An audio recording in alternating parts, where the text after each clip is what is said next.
I want to give a special shout out to all my patrons, my Bibliospran, Bibliohowlers, and Bibliomancers. Thank you so much for supporting my hobby and passion even more. It means so much to me. Hi everyone, Petrik here. Today's video will be my September wrap-up. So yeah, this is a bit late, about a week late after the end of September, but better late than never. And in the month of September, I finished reading 5 novels, 1 novella, and then 18 volumes of manga series. So I don't think that's too bad, especially because in September I was actually really busy and I was able to make quite plenty of videos as well. Even though plenty of them didn't do as well as I hope, especially for the book reviews, which is unfortunate because I actually like making book reviews on my channel as well.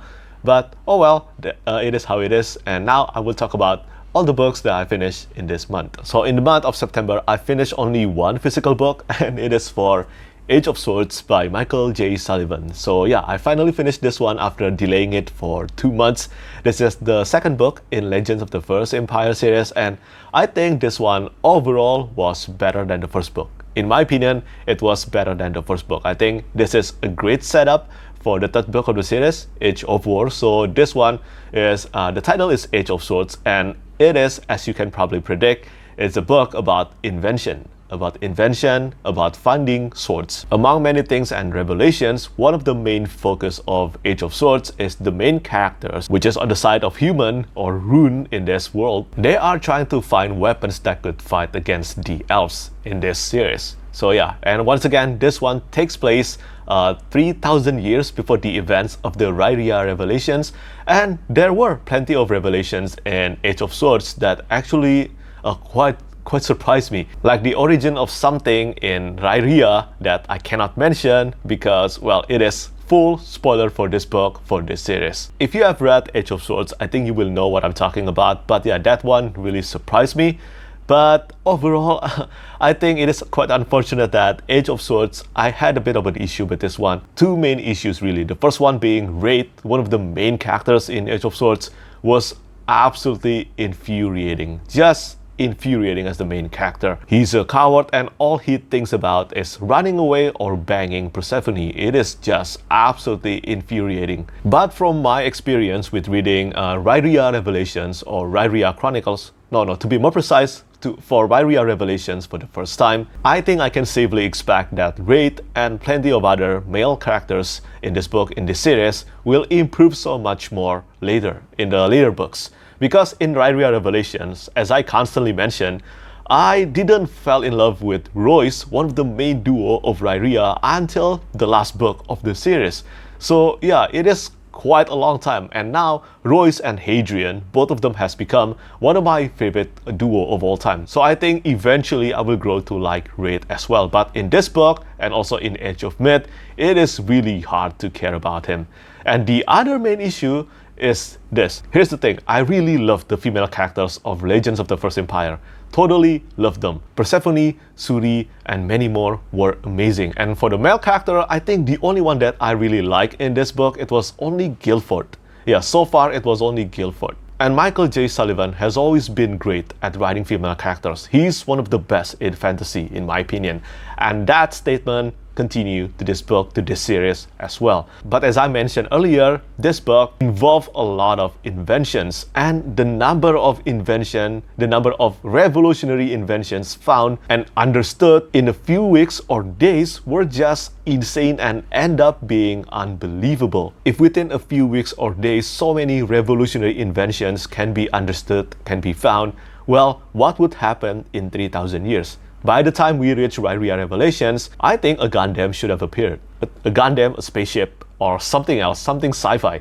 But okay, to be fair, if you have read Lyraina Revelations, I think you will know why the technology advancement kinda stopped. But still, that doesn't change my opinion that I think all these inventions happen way too quickly, and I think it is quite unbelievable because these characters, remember, they are living in a primitive age, and to find so many inventions in a few weeks and to understand how to use them that fast is just unbelievable to me. So yeah, even though I really enjoyed Age of Swords, I think it is a great setup for Age of War, the third book of the series, which I'm going to read pretty soon. But these two issues kinda stop me from giving it a higher rating. I hope that the rest of the series will be better than the first two books in Legends of the First Empire. And then after Age of Swords, I finished a novella, and the title is The Battle That Was Lost by Michael S. Jackson. This is a self-published novella, and you can actually get this novella, if I'm not mistaken, for free by subscribing to the author's newsletter. So this novella is a prequel novella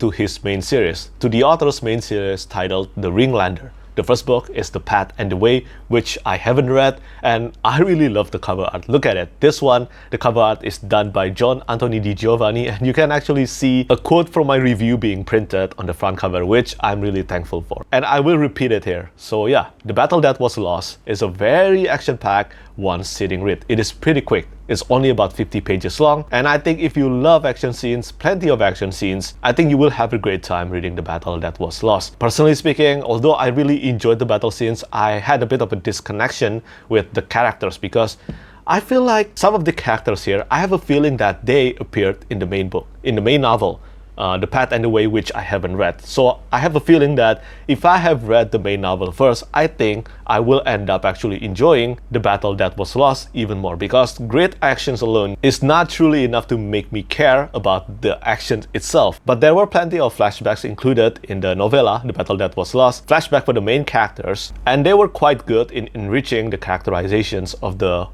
main characters. But yeah, overall I think The Battle That Was Lost is a great action-packed novella. But although this is a prequel novella, I have a feeling that I will love this prequel novella more if I have read the main novel. Again, I cannot prove this because I haven't read the main novel yet. So someday, after I read the main novel, The Path and the Way, then I will come back to voice my opinion on whether I end up enjoying The Battle That Was Lost more or not. And then the next novel that I finished in September is Parable of the Sower by Octavia Butler.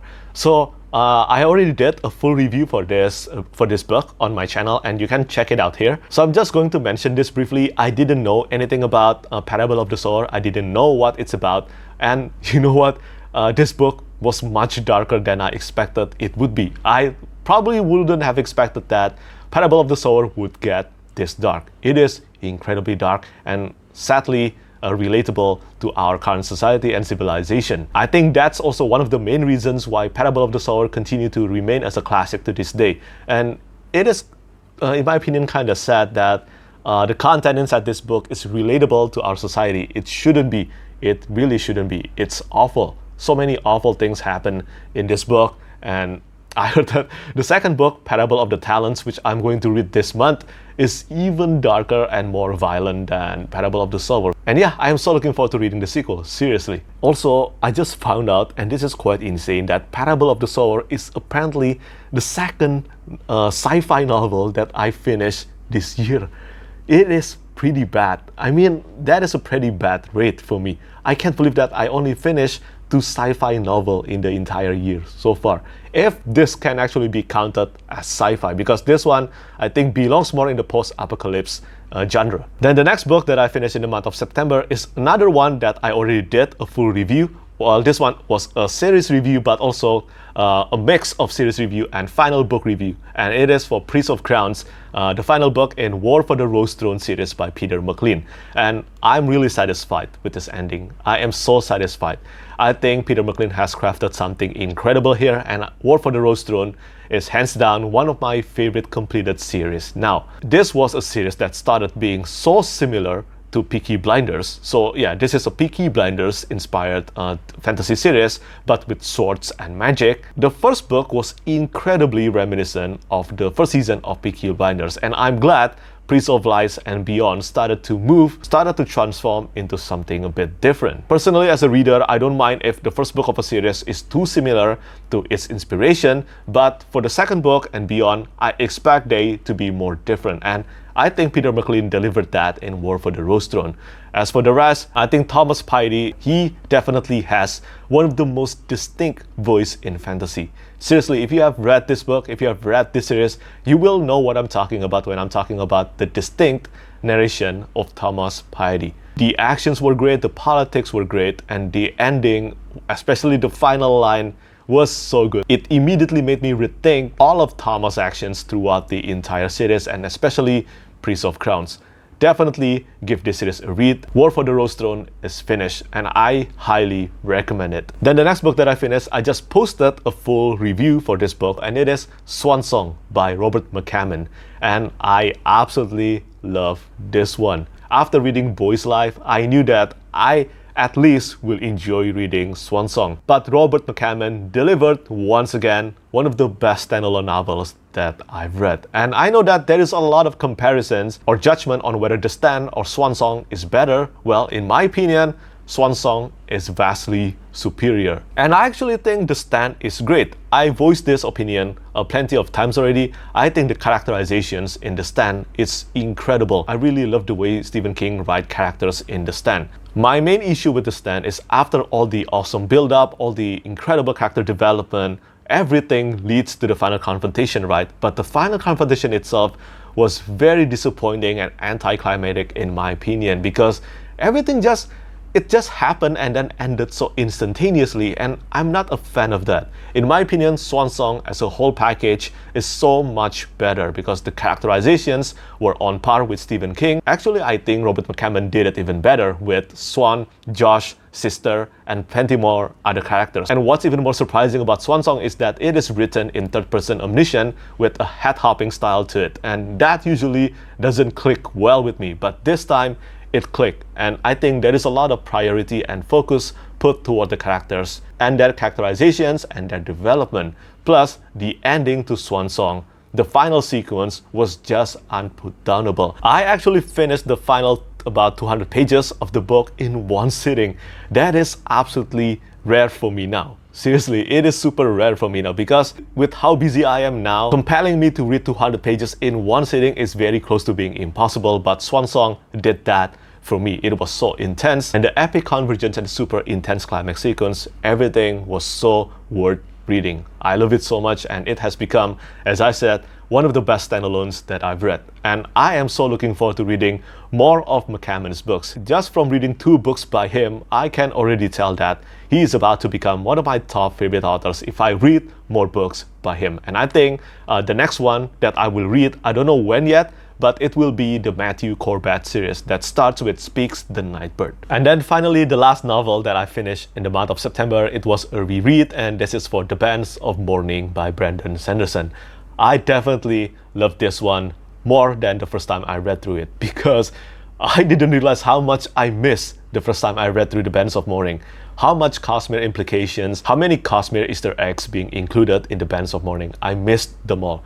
And I already loved The Bands of Mourning the first time I read through it very much, because I think all the characters' development, especially for Steris, were improved significantly. Steris became one of my favorite supporting characters of all time after reading The Bands of Mourning. I think she's an amazing character, very endearing, and in The Bands of Mourning, it is very easy to get attached to her. And I know that the same thing can be applied to Wax, Wayne, Marasi, and another character that I will not mention the name because it is kinda spoiler for the first Mistborn, I guess. But I think in terms of how much a character developed, Steris developed the most in The Bands of Mourning. So much more. Especially when you look back to how she appeared in The Alloy of Law, the first book in Mistborn, Wax and Wayne. I love the world building, I love the actions, and I think some of the scenes in this book really felt heartwarming to read, especially the development between Wax and Steris. Love their development so much. And I think both Wax and Steris are actually one of the best couple that Brandon Sanderson has written. Or maybe they're really the best in terms of relationship. I love The Bands of Mourning, and I think this is the best of the series so far. The best of Mistborn Era 2, not Mistborn Era 1. I don't think any book in Mistborn Era 2 has matched the quality of, let's say, the height of Mistborn Era 1 yet. I don't think that has happened, but I'm hoping that The Lost Metal, which will come out next month, will top every book in Mistborn Saga. I hope that will be the case, even though it will be really hard to top Mistborn Final Empire and also The Hero of Ages. It will be really hard to top those books. For me anyway, because you know how much those books means to me. So I'm pretty much caught up with all my Mistborn reread now. I've been rereading Mistborn 1 book per month from the Final Empire up to the Bands of Mourning. So that's 6 months of reading Mistborn. And now, this month first. This month I will reread Mistborn Secret History, so that makes this the 7th month of reading Mistborn, rereading Mistborn. And then next month I will be reading The Lost Metal. For sure, my most anticipated book of the year. I really hope it will be an amazing conclusion to Mistborn, Wax and Wane. So that's all the novels and novella that I finished last month. As for the manga series that I finished, I read 2 manga series. Those are Kaiju number 8 and also Fullmetal Alchemist. I read 8 volumes of Kaiju number 8 and then I read 10 volumes of Fullmetal Alchemist. For Kaiju number 8, I constantly heard about how popular and how addictive this manga series is, and you know what? I haven't read it, and after hearing that there will be an anime adaptation coming quite soon, I think next year? Yeah, I think next year. I thought I might as well read the manga first and see whether I will watch the anime or not when it comes out. And I think after reading the manga, yes, I will. This is a very action-packed manga series with quite plenty great characters. But overall, I think what's best about Kaiju number 8 is the pacing. Everything about Kaiju number 8 is just really hard to put down. I read the manga from the beginning up to the latest chapter. Pretty much, it was really quick. And I already paced myself and I already tried to slow down myself reading through it. And yeah, it was just so addictive, so hard to put down.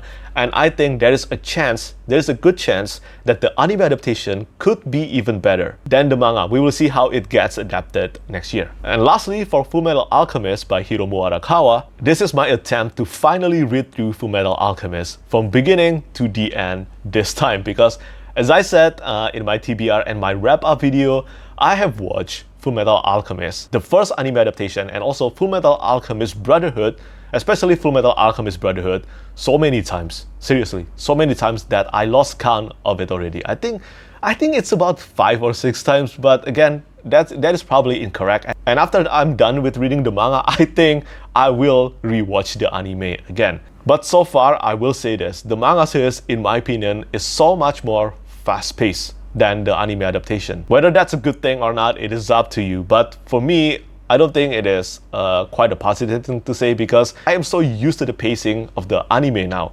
Well, as I said, I have watched the anime adaptation so many times, and that's kind of like the original for me now, even though I know that it is adapted from a manga. But my experience of Fullmetal Alchemist rely heavily on Fullmetal Alchemist Brotherhood. So much. I love the anime so much. It is one of my top favorite anime of all time. But I think if you haven't read or watched Fullmetal Alchemist, you cannot go wrong with choosing the manga or the anime. You cannot. If you don't like watching anime, then choose the manga. If you don't like reading manga, well, then choose the anime adaptation. You cannot go wrong. I'm speaking this based on my experience from reading the first 10 volumes of Fullmetal Alchemist, but I don't think this will go wrong. If you love adventures, you love comedy, you love many plot twists in your stories, great actions, great characters, Fullmetal Alchemist has them all. Seriously, it is one of the rare manga that has everything that I'm looking for in a fantasy series. And Hiromu Arakawa did it so amazingly well. It is for good reasons why to this day Fullmetal Alchemist still remain as one of the best manga series or anime series of all time. And if you're looking for a great in-depth review, I highly recommend you to check Elliot Brooks' review of Fullmetal Alchemist. She did an amazing job in reviewing these books, in reviewing this series, and I think if you're still not sure about giving Fullmetal Alchemist a try, check out her review. So yeah, that's all the novels and manga series that I finished reading this month. As for my book of the month, it was a tie between Prince of Crowns and also Swan Song. Prince of Crowns by Peter McLean and Swan Song by Robert McCammon. But if I really have to choose one, I think I will have to choose Swan Song, just because an amazing standalone is so much harder to find than an amazing conclusion to a series. I'm speaking only from my experience anyway. So yeah, feel free to consider these two my books of the month, or only Swan Song as my book of the month. These two are amazing, and they are included in my list of favorite books of all time now. So yeah, that's it from me today. Do let me know how many books you finished in the month of September, and do tell me which of the books I finished in September that you have read and you love. As always, thank you so much for watching, and thank you for your support. Bye bye. Lastly, I want to say thank you so much once again to all my patrons who keep on supporting me.